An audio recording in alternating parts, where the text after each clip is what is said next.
From 1619 to 1865, millions of Africans were forced into slavery. Hundreds of thousands were taken from their homelands and captured in boats, shackled in inhumane conditions, only to arrive in a highly foreign land where the people spoke a different language, and they were hurt and forced to work for white landowners. Millions more were born into servitude and forced to work until they were sold to another owner like livestock, often being ripped away from their families. In the middle of the Civil War that raged from 1861 to 1865, President Abraham Lincoln signed into law the Emancipation Proclamation, which was created to free all enslaved people in only the non-Union states. At the end of the war, he approved the 13th Amendment, which officially declared all enslaved people free. However, white enslavers in Texas and other southern states did not respect Lincoln's declaration at all.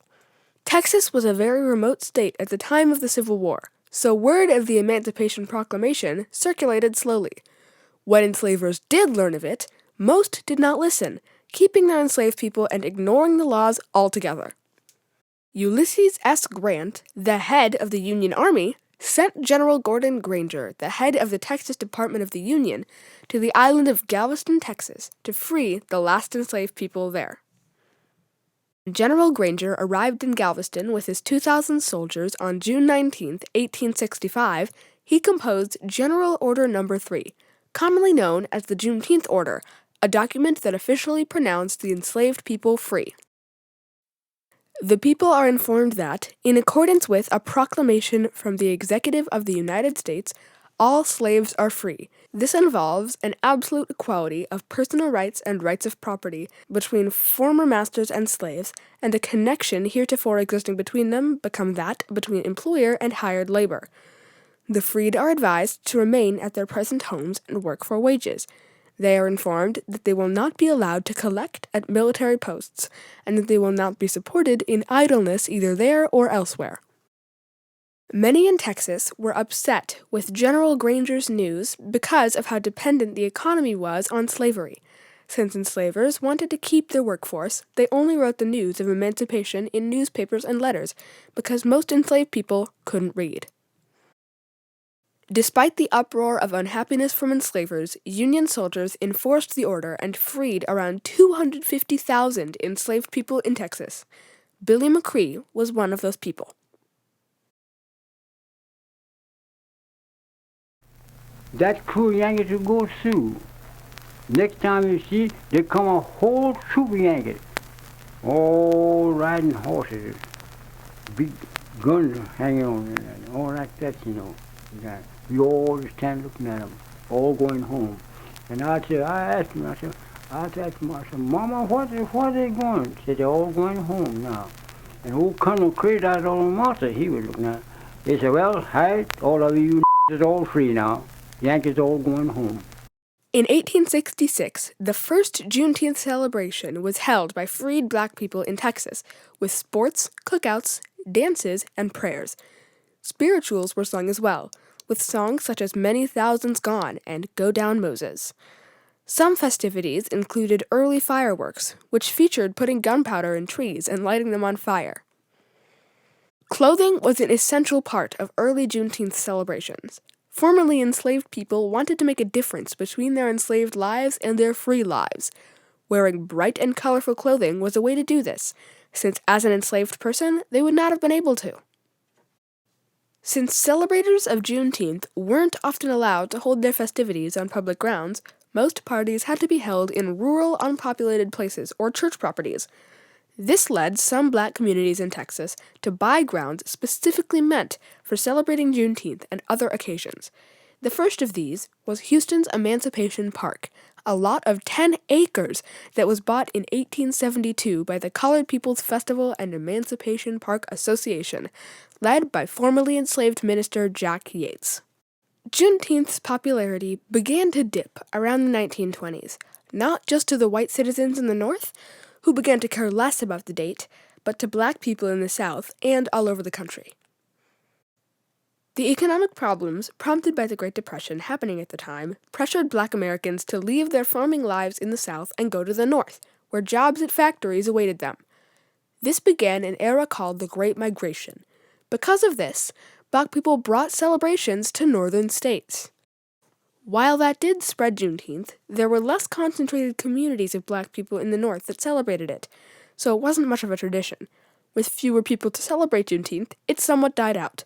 This period, Juneteenth, Emancipation Day, or Jubilee Day celebrations and commemorations were looked at by white people as a reminder of a painful, dark time in our country's memory.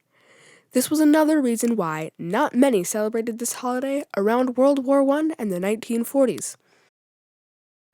Shifting political perspectives in the mid-1900s also added to the slump in celebrations, since at that time, celebrating differences was looked at as unhelpful to integration.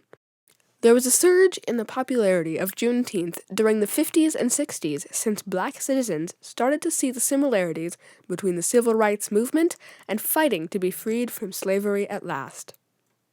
The resurgence in Juneteenth recognition occurred during the civil rights and Black Power movements of the 60s and 70s, specifically the Black Power movement, with its focus on reclaiming Black history with pride, identity, and culture, helped bring forth a new interest in Juneteenth. Starting in the late 1960s, college campuses developed programs on African American studies, which has brought up accurate Black narratives. This also created a helpful boost in interest for celebrating Juneteenth. When the 1970s began, major cities such as Oakland, Minneapolis, and Los Angeles started to see some Juneteenth festivities. Today, people celebrate Juneteenth quite similarly to when it first began, although nowadays celebrations also focus on Black power and rights, whereas early festivities specifically celebrated emancipation. Modern celebrations include music performances, barbecues, either backyard or public, beauty pageants, and rodeos. Well, this year, we're going to take it up a notch to more outreach. We're going to focus on skilled trades. We're going to have film, we're going to have speakers. And so we're really reaching out to our community to become skilled at some of the trades that will help support the building of the infrastructure. Often, red drinks and foods are expected as a tribute to African and West African cultures, because in those cultures, red is a symbol of strength and life. The color red is also associated with the blood that was shed by enslaved Black people. Before it was signed to become a federal holiday, every state in the U.S. except the Dakotas and Hawaii recognized Juneteenth, and even businesses and large companies had begun to acknowledge the date. On February 25, 2021, the House of Representatives and the Senate both attempted to establish Juneteenth as a federal holiday. The bill passed in the Senate unanimously and the House by a vote of 415 to 14 by June 16th of the same year. The day after, President Joe Biden signed the Juneteenth Independence Day Act into law, making Juneteenth officially a federal holiday. This made Juneteenth the first federal holiday since the addition of Martin Luther King Jr.'s birthday in 1983. So I think it will allow people to get closer to the story of our country. I think if, our educational institutions aren't afraid of the history, there's no way to talk about and celebrate Juneteenth if you don't know the history of enslavement in this country. All of the U.S. history is tied into this celebration. That day, in 1865, a new reality blanketed America and a social revolution blossomed. While its popularity has ebbed and flowed, Juneteenth is still, more than a century later, a day that sparks happiness and celebration in people's hearts.